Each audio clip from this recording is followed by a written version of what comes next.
چرا که دوست بداری یک روزی از تو جدا خواهد شد. همه این اشیایی که انسان در دنیا دوست می‌داره، فرزند را، مال را، اشیای گوناگون را، مقام را، هر چه دوست می‌دارید بدانید و بدانیم که قطعاً یک روز بین ما و این محبوب ما جدایی خواهد افتاد.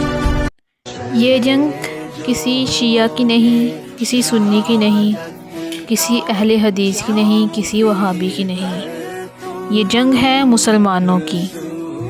نبی پاک صلی اللہ علیہ وآلہ وسلم کی ایک حدیث کا مفہوم ہے کہ مسلمان ایک جسم کی مانند ہیں، اور ہم سب تو یہ بات بخوبی جانتے ہیں، جب ہمارے جسم کا کوئی ایک حصہ بھی زخمی ہو تو پورے جسم کو تکلیف ہوتی ہے۔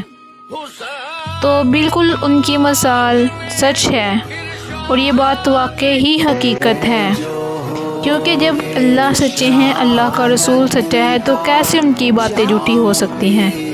کیسے؟ دیکھیے اب ایران میں حملہ ہوا، ان کا پورا گھر، ان کا پورا خاندان تباہ ہو گیا۔ اب آپ میں سے کوئی بندہ یہ تو نہیں کہہ سکتا، ایٹ لیسٹ کوئی مسلمان، چاہے وہ شیعہ ہے، چاہے وہ وہابی ہے، چاہے وہ کوئی بھی ہے، وہ یہ تو نہیں نہ کہہ سکتا کہ مجھے تکلیف نہیں ہے۔ یقیناً آج ہر کسی کے دل افسردہ ہیں۔ ہم ان کے لیے کچھ کر تو نہیں سکتے، ہم باہر جا کر ان کے لیے جنگ تو نہیں کر سکتے، لیکن اللہ تعالیٰ نے ہمارے پاس سورس بنایا ہوا ہے سوشل میڈیا کا۔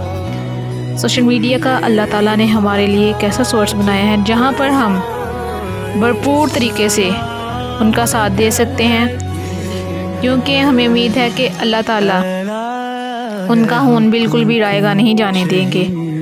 تو زیادہ کچھ نہیں، ایٹ لیسٹ ہم ان لوگوں کے لیے دعا کر سکتے ہیں، اپنے مظلوم مسلمان بہن بھائیوں کے لیے دعا کر سکتے ہیں، کیونکہ دعاؤں میں بھی تو بہت اثر ہے نا۔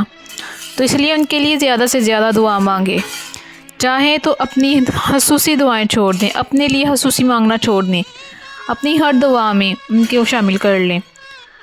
ہم کچھ نہیں تو ہماری دعائیں تو جائیں گی نا، اور یہ اس یقین کے ساتھ مانگے کہ اگر یہاں پر ہم دعا کر رہے ہیں تو یقیناً اللہ تعالیٰ وہاں پر قبول فرما رہے ہیں، وہاں پر ہماری دعاؤں کا ان کو اثر ہو رہا ہے۔